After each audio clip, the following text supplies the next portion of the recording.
Olá, ilustres e nobres colegas, tudo bem? Por acaso vocês já passaram por uma situação assim? Estava com a defesa toda preparada, a tese já devidamente elaborada, o processo todo estudado, a estratégia para a defesa na hora da audiência estava redondinha. Já havia conversado com o cliente ou a cliente e acertado todo o script para que fosse feito exatamente daquele jeito no dia da audiência. O que ele iria falar e tudo mais. Estava tudo certinho. Então, no dia da audiência, o seu cliente, o réu, faz tudo diferente daquilo que haviam combinado. Aquilo que vocês conversaram exaustivamente antes.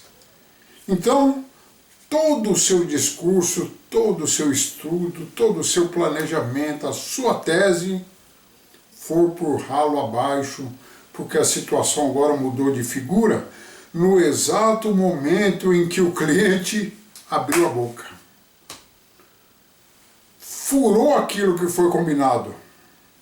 Já aconteceu isso com você?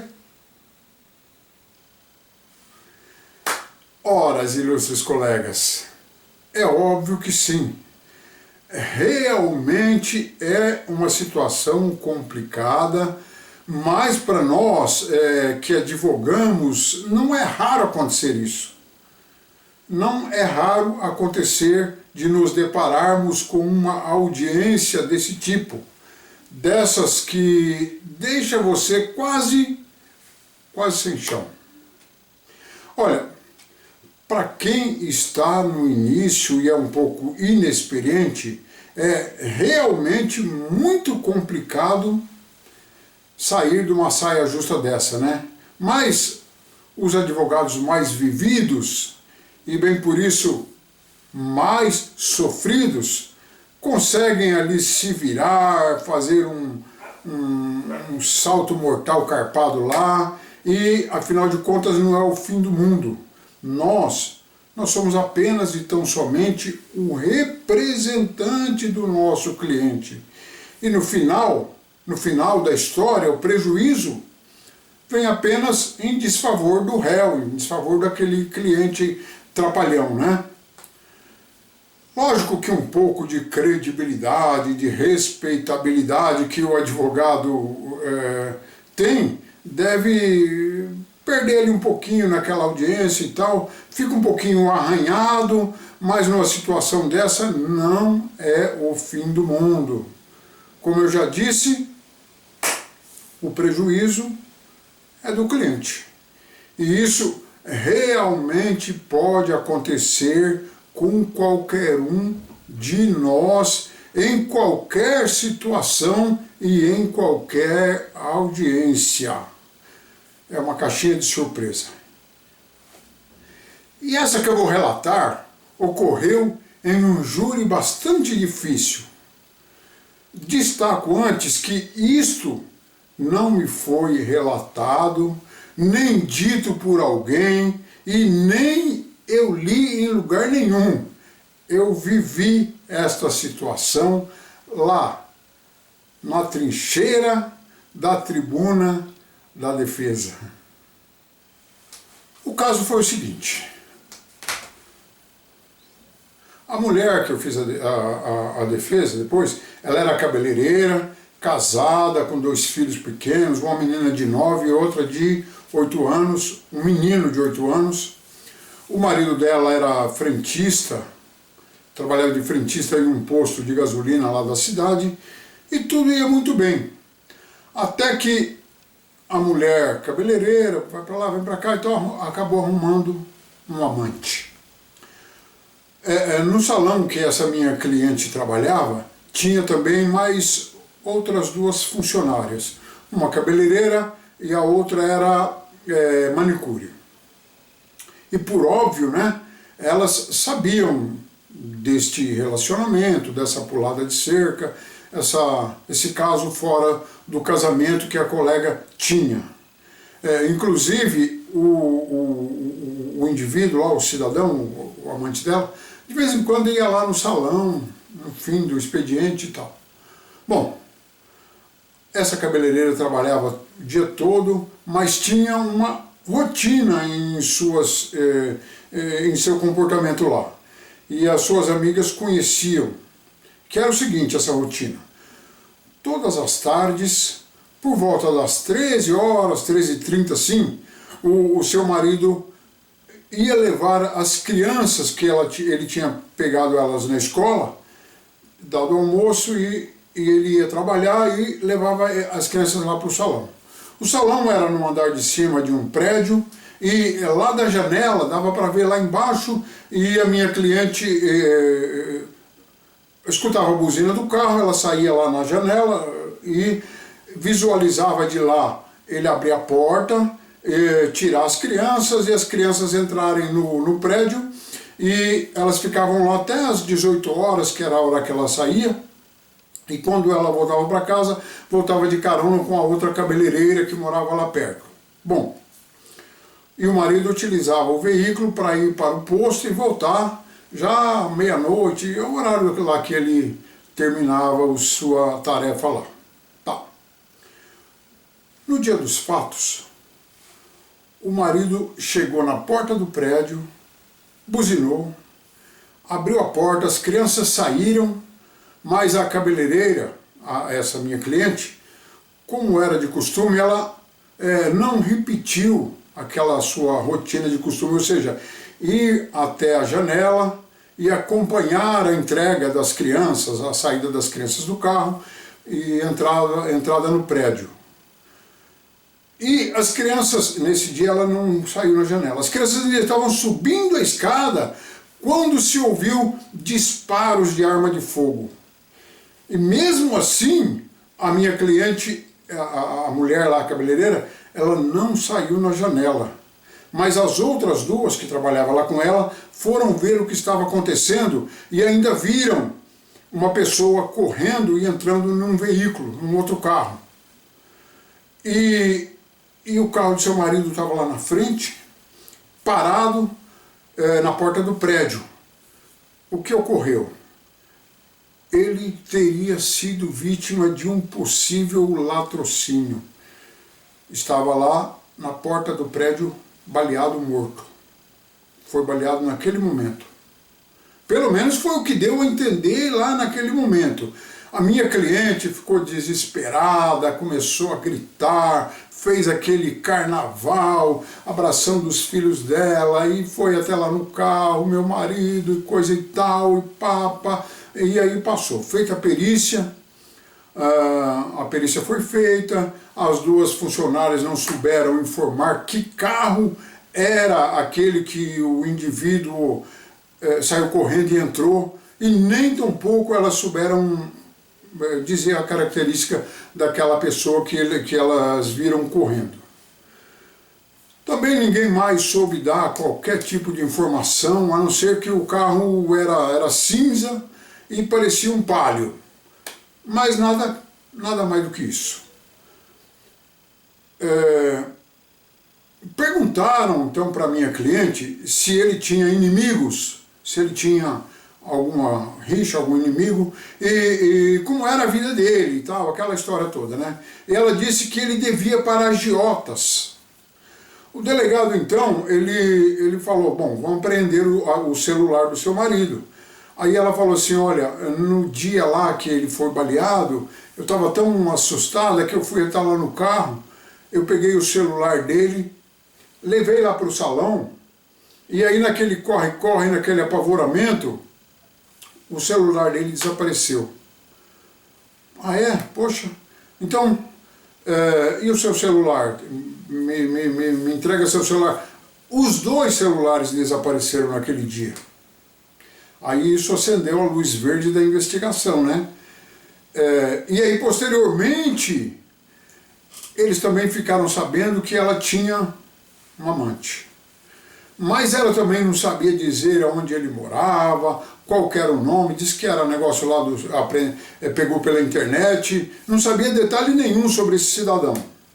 Tudo muito estranho. Aí, como cereja do bolo, as suas amigas de salão informaram sobre o estranho e inusitado comportamento dela no dia dos fatos. Ou seja, ela sempre, todas as vezes que o marido chegava, ela saía na janela para ver as crianças subirem, na entrega das crianças, né? E naquela tarde, estranhamente, ela não saiu lá. E nem sequer quando ouviu o barulho dos tiros.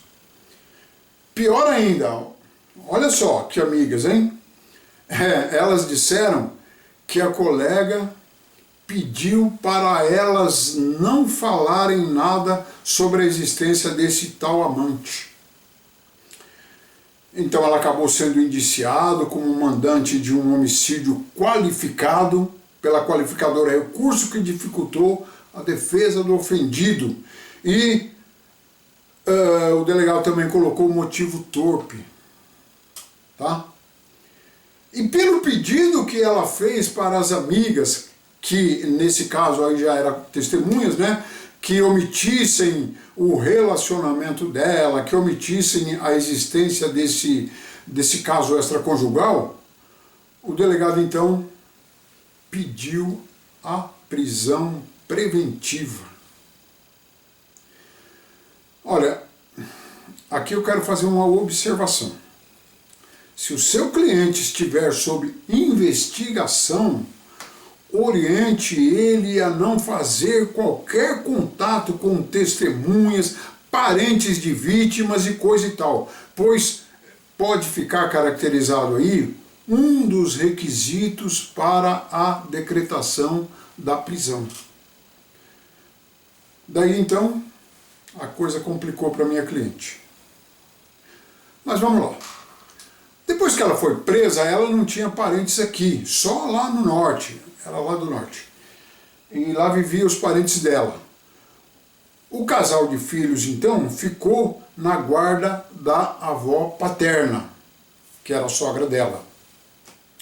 A avó, desde o início, desconfiava da nora e conforme as investigações foram avançando, foram sendo feitas, ela praticamente teve certeza. Então, de raiva, sei lá, de mágoa, de tudo, né? Ela nunca permitiu que os filhos visitassem a mãe lá onde ela estava presa. Nos mais de 2 anos que rolou esse processo, ela nunca pôde ver os filhos menores.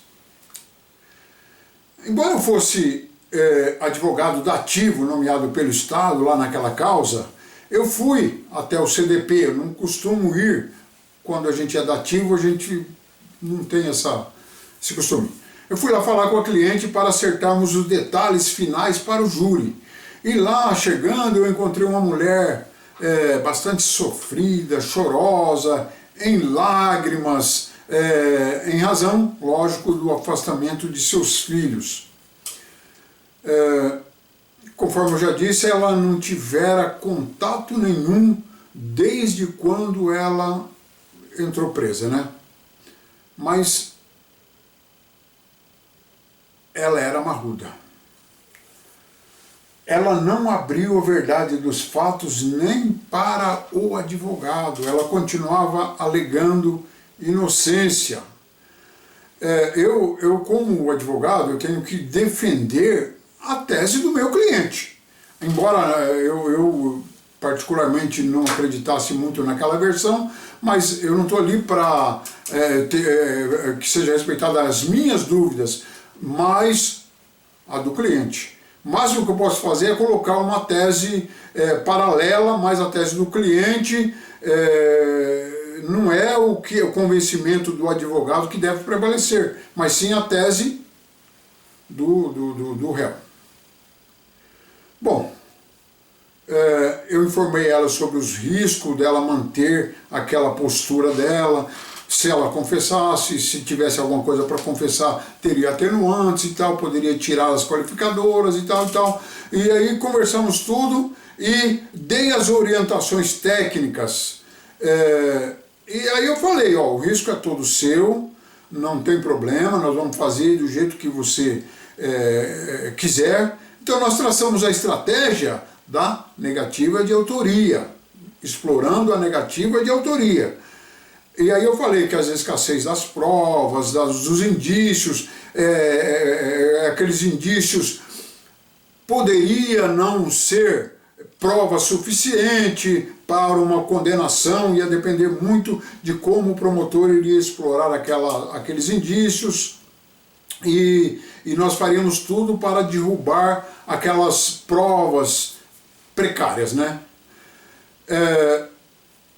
E ainda falei, ó, se nós soubermos fazer um bom teatro em torno da situação de afastamento dos filhos, nós vamos conseguir amolecer o coração dos jurados.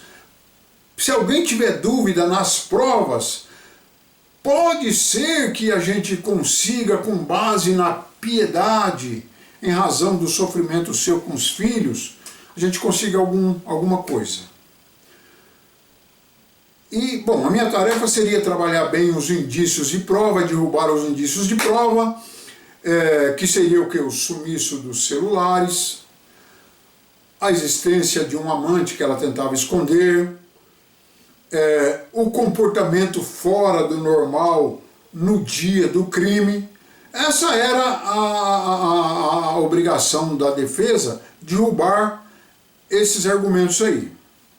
E manter a que a cliente falou da negativa de autoria. E como tese subsidiária, aquela tal de se colar colou, eu iria explorar a emoção dos jurados. Estava tudo traçado, fomos lá, conversamos com a cliente, deixamos tudo redondinho.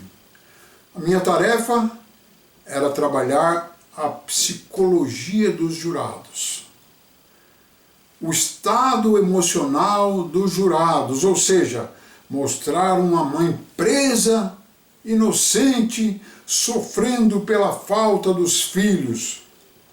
Iria explorar também bastante a parte do amor materno, trauma de filhos pelo afastamento de pais e tudo mais. Bom, eu quase me tornei um psicólogo para fazer aquela sustentação naquela tarde. Enfim, tudo estudado, tudo resolvido, tudo devidamente concatenado com a cliente. Vamos nós lá para o júri. No dia marcado, tudo preparado, fui lá na cela falar com a cliente e a primeira pergunta que ela fez foi: a minha sogra está aí? Ela trouxe as crianças? Quando eu disse que a mãe da vítima estava lá na primeira fileira, sentadinha, junto com os irmãos, mas as crianças não foram trazidas, ela deu um murro na grade, que a escolta que estava lá sentadinha esperando e tal, assustou, já levantou, pôs a mão na arma aqui assim, pensando que estava vendo alguma... Bom, foi isso. Aí ela falou assim: doutor, tudo bem, agora é comigo. Aí eu perguntei: vamos refazer os passos aqui? Ela falou: não, deixa comigo, doutor. Aí eu saí de lá com a sensação que iria dar ruim. Conforme diz atualmente, né? Isso vai dar ruim. Quando iniciou a sessão, mandaram trazer a ré, ela já entrou de cabeça erguida procurando olhar para a sogra. A sogra estava sentada, como eu disse, na primeira fileira, e ela entrou com a escolta algemada e tal, já olhando para a sogra. Colocaram ela na cadeirinha lá, um do lado, outro do outro, policial, e ela continuou com a cabeça erguida. Agora não olhando para... mas assim, cabeça erguida. Diferente daquilo que a gente tinha conversado, lógico, né? Eu pedi que ela fosse humilde lá e tal. Aí eu imaginei de novo: vai dar ruim, vai dar ruim. Aí eu fui lá, falei com ela, olha, faz uma postura aí mais humilde, mais simples, tal. E ela parecia que nem me deu ouvido, parecia que não estava nem me ouvindo. Bom, terminadas as últimas testemunhas, chegou a vez da minha cliente ser interrogada. Aí, o mundo caiu para a defesa. O juiz perguntou o que aconteceu e ela respondeu, doutor, tudo o que eu amo nesse mundo são meus filhos e estão me judiando, me afastando deles. Meu marido me maltratava muito e me agredia, mas eu nunca falei nada para ninguém. Nunca falei nada para ninguém. Aí eu arrumei um cara, eu me apaixonei por ele e pedi para ele matar o meu marido. Para nós ficarmos juntos. Mas não deu certo. Acabou não dando certo, eu estou aqui. O cara sumiu, não sei onde ele está, nem sei quem ele é, não adianta, eu não vou conseguir ajudar vocês. Tudo que eu queria era meus filhos, mas aquela mulher, aí ela virou assim para a sogra, mas aquela mulher lá afastou eles de mim. E eu estou sofrendo muito, mas como eu estou sofrendo, ela também tem que sofrer. Eu confesso, doutor, eu mandei matar o meu marido. Pode me condenar. Aí o meu mundo caiu, né? Eu tinha duas teses, uma de negativa, a outra de piedade, estava devidamente preparado para sustentar. E agora, o que restava para a defesa? Em uma situação dessa, quando o réu coloca a perder todo o seu discurso, já devidamente preparado, a primeira coisa a fazer é não se assustar, não se apavorar e nem demonstrar surpresa por aquela mudança ocorrida, por ter mudado aquela situação. Lembre-se que você está sendo observado desde o momento em que você adentrou o plenário do júri. Outra coisa, é ir anotando tudo de importante que a pessoa, no caso lá, seu cliente, né, estiver falando para garantir, né, o seu discurso posterior. Se você tiver um pouco de base já em outras defesas, com certeza vai ter aí, vai encontrar uma saída em casos semelhantes, onde houve a confissão do réu. Então você já passou por alguma experiência assim, então você já tem aquela cintura. Nesse caso específico, a minha saída foi a seguinte.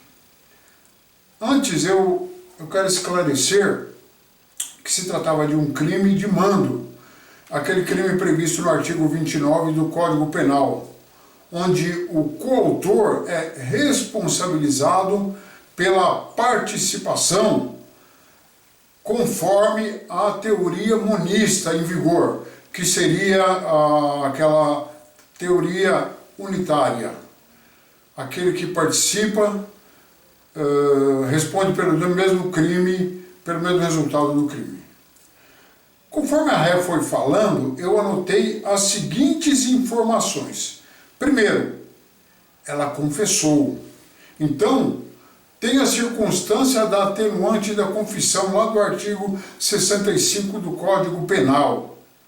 Segundo, ela alegou ter agido iludido por uma paixão a uma pessoa que sequer ela sabia ou conhecia direito, não sabia nem dar informações a respeito dessa pessoa. Ou seja, estava iludida a respeito deste novo relacionamento que ela tinha criado. Ou seja, agiu movido apenas pela loucura da paixão. A terceira observação foi com respeito ao estado psicológico dela, que ela apresentou lá, em razão do afastamento dela dos filhos. Isso eu já tinha estudado e fazia parte do meu discurso antes de mudar tudo. Então, eu já tinha mais ou menos um caminho traçado para falar sobre esse afastamento. A quarta observação, e também já existente nos autos, é que eu também já tinha estudado, é lógico, era que ela era, os antecedentes dela, era primária, tinha um bom comportamento na sociedade antes desses fatos. Então essa primariedade, esse bom comportamento mostrava a personalidade real da minha cliente. Pois bem, com base nessas informações, foi que eu aceitei a mudança de estratégia, não tinha outro jeito mesmo, né? E eu tinha já pronto uma nova construção de defesa. Então a minha nova defesa, a minha nova construção ali que eu fiz na hora, na urgência, sem a negativa de autoria, ficou construída e ajustada do seguinte modo, e foi como eu sustentei lá naquele dia.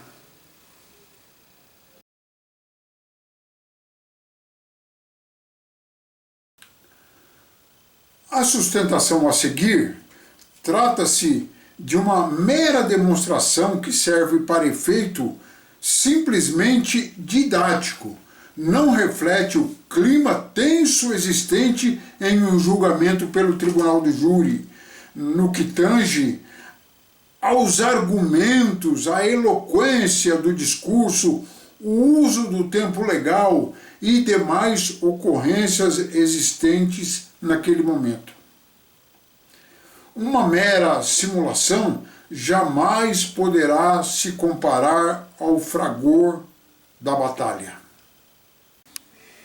Ilustres e nobres julgadores, como acabamos de ver aqui, a própria ré confessou ter pedido pela morte do marido. Desse modo, é certo que a norma legal do Código Penal prevê a devida sanção, o devido castigo penal para este crime. E é por isso que os senhores estão aqui hoje, para analisar as circunstâncias que envolveram esta morte e a devida pena que caberia ao caso. A defesa então pede que os ilustres julgadores atentem para dois detalhes. Um é sobre a personalidade da ré. Este é um detalhe importante na hora de se fixar uma pena. E a outra circunstância ou detalhe que a defesa pede que seja analisado pelos senhores e senhoras é sobre o tamanho da sanção ou do castigo ou da pena que restaria merecido para recair sobre esta mulher. Vamos analisar a personalidade. Uma mulher simples, como qualquer uma de vocês, trabalhadora, sem qualquer outro envolvimento criminal ou qualquer comportamento antissocial antes desses fatos. Enfim, uma mulher normal com quem cruzamos todos os dias por aí, no supermercado ou nas ruas. Ocorre que por um azar do destino ela se viu enlaçada nas teias de uma cega paixão. E a psicologia define a paixão como a manifestação do fenômeno da projeção, ou seja, quando uma pessoa projeta suas idealizações no parceiro. Isso quer dizer que quando uma pessoa está apaixonada, ela é atraída pela idealização que faz do próximo, e não necessariamente pela pessoa como verdadeiramente é. Vários autores descrevem a paixão como um sentimento avassalador e, assim como uma grande tempestade, costuma fazer muito estrago. Mas uma hora ou outra acaba por chegar ao fim. Enfim, a paixão subtrai o juízo. Enquanto o amor atrai, cuida, permanece e divide as qualidades e defeitos mútuos, a paixão divide, separa a pessoa apaixonada do mundo real, separa das pessoas, separa da família e da realidade e a leva para um mundo de imaginação onde tudo é perfeito ao lado da pessoa amada. Não há defeito no outro e tudo ao final vai dar certo. E foi o que aconteceu na vida dessa pobre infeliz apaixonada. Não raciocinou e fez besteira. É uma pessoa maligna? Com índole assassina? Não. Como eu já disse, é uma mulher como qualquer outra que encontramos no dia a dia das ruas. Mas a mente foi mais fraca. E hoje ela paga esse descuido, pois a paixão acabou, o objeto da sua loucura, do seu sonho, sumiu e ficou apenas uma mulher arrasada e afastada de tudo que ela mais ama, que são seus filhos. A mulher pecadora que estava sendo apedrejada quando Jesus interferiu, recebeu uma segunda chance. Esta mulher que aqui está, que por uma paixão avassaladora como uma tempestade, praticou um crime horrível, também há de merecer dos senhores a complacência de entender a besteira que ela fez e que foi num momento arrebatador dos seus sentidos, quando tudo que ela via era o mundo ideal, era o mundo lindo, maravilhoso traçado por ela. Hoje, aqui, nós podemos ver a mulher real, com a sua fraqueza e dor humana, como qualquer um de nós. Pecadora, como aquela mulher que ia ser apedrejada e Jesus salvou. Jesus salvou, terminando com a frase: vai e não peques mais. Estou pedindo aqui para ela não pagar pelo grande erro? Os senhores é que vão decidir.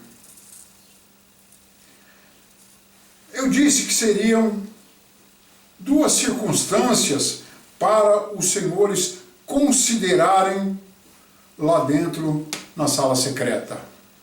Uma foi a personalidade normal da ré. Personalidade essa que agiu sem medir as circunstâncias como uma vítima de uma paixão arrebatadora, como eu já disse. A outra circunstância é que a pena ou a sanção criminal para quem transgride a lei vem prevista lá no Código Penal. Essa pena está prevista. E no caso do crime aqui hoje analisado, do crime que está aí para os senhores decidirem, se ela for condenada no homicídio básico, ou seja, matar alguém, ou no caso dela, pedir para matarem, para alguém matar o marido, que foi o que realmente ocorreu, a lei prevê uma pena de 6 a 12 anos de prisão. Agora, senhores, se esse homicídio for qualificado, ou seja, praticado por alguma característica que o agrave, alguma característica que o torna mais grave, aí o início da sua pena inicia-se com 12 anos e pode ir até 30 anos. Veja, homicídio básico ou simples de 6 a 12 anos, pena. O homicídio qualificado de 12 a 30 anos. E hoje ela está aqui sendo julgada com a qualificadora do recurso que dificultou a defesa do ofendido, ou seja, vamos lá, vamos analisar. Qual o sentido da punição? Qual o sentido da pena? O que objetiva a pena? A pena, ela pode ter 3 sentidos, 3 objetivos. O primeiro é a punição pura e simples. Alguém transgrediu a norma legal, deve ser punido como se fosse um troco, uma devolução que a sociedade vai dar para esta pessoa que transgrediu a norma. A segunda razão da pena, ou o segundo objetivo, é a prevenção. Ela previne. Significa que as pessoas que veem, a pessoa que praticou uma infração, um crime, sofre a pena, elas vão se abster, elas vão evitar também de praticar para não sofrer a pena. E o terceiro visa a ressocialização, ou seja, se a pessoa desviou do caminho do convívio social, ela vai presa e através da prisão e o afastamento dela desse grupo social, ela poderá se ressocializar, ou seja, retornar para a sociedade melhor do que quando se afastou. Então, se a ré aqui for punida com a pena prevista, com a qualificadora, poderá ficar presa de 12 a 30 anos. Aí vem a pergunta: a sociedade estará prendendo uma psicopata ou uma mãe de família cabeleireira trabalhadora, sem antecedentes? Está prendendo uma bandida ou uma trabalhadora sem antecedentes? Outra pergunta: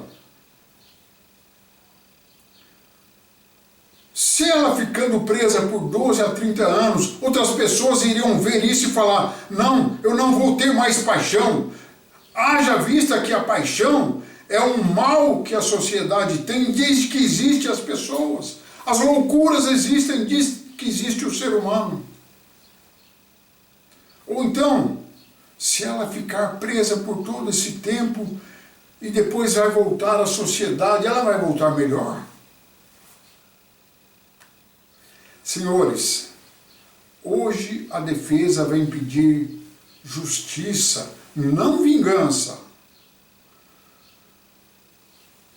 Quando ela fez o maldito pedido para aquele maldito homem envolvido pela paixão, não consta em lugar nenhum que ela tenha elaborado qual seria a forma da execução, como ele deveria praticar aquele crime, aquele homicídio.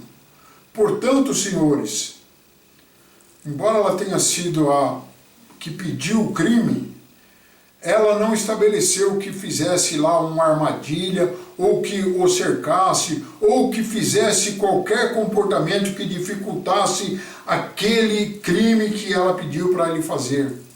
Portanto, não deverá, senhores, em uma eventual condenação, prevalecer esta qualificadora, porque ela não participou da consecução, ela não fez o ato, ela não atraiu o marido, ela não fez a armadilha. Então, quando lá na sala perguntarem se o crime foi cometido mediante recurso que dificultou a defesa do ofendido, eu peço que os senhores, é o crime em relação à ré, eu peço que os senhores digam não. Ela poderá pagar pelo seu erro, mas sem o exagero de ter a pena elevada para 12 a 30 anos. Por fim, já finalizando, a defesa termina sua fala pedindo aos ilustres julgadores que façam justiça, repito, e não vingança. Que entendam as loucuras da paixão arrebatadora que esta infeliz teve naquela ocasião. E por fim, que deem mais uma chance dela poder abraçar os seus filhos. A defesa falou. Muito obrigado.